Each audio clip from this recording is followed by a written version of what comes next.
All right, what's up everyone? Kevin Leslie, and you have 3 points of connection between us and the machine. You have our hands to the handle, you have our butt to the seat, and then you have our feet to the footboards.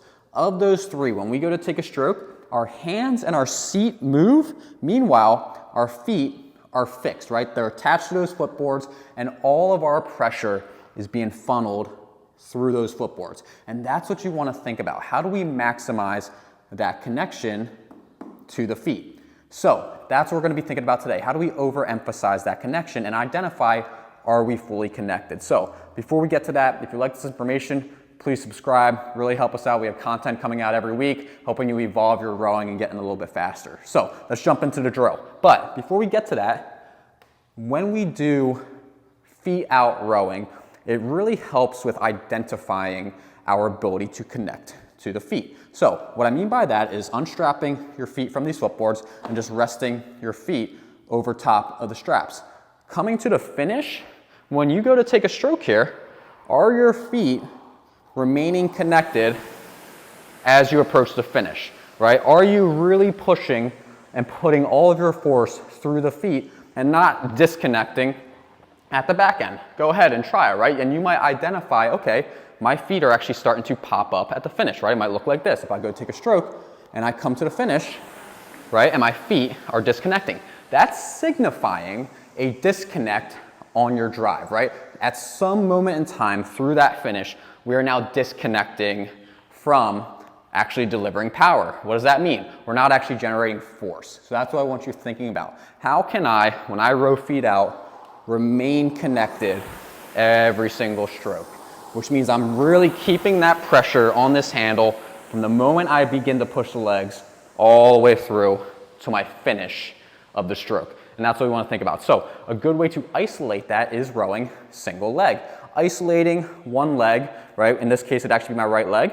Placing my left leg on the floor and actually running through an arms and body up to the front end progression. And that's what we're going to talk about today. So if I'm here, my right leg is now connected to the footboard, and I'm going to start to run through an arms and body only drill, you know, with moderate press, right? I'm actually trying to move the flywheel a little bit, and I want to see, is my foot remaining connected, and am I able to extract the maximum amount of connection through my right leg? After that, I can start to work my way up the slide, half slide, and again, there's nothing happening with my left leg, right? I'm just resting it by my side and no pressure. It's not bearing any weight. All of my focus is on isolating my right leg. After about 3 to 5 strokes, I can roll up to full slide. And again, now I can really feel the engagement through the quads of my right leg. Am I really maximizing that connection, right? 3 to 5 strokes at each, right? Arms and body only, half slide, full slide. Then switch legs, right? Now my right leg is by my side. My left leg, I'm now trying to overemphasize that connection into the footboard.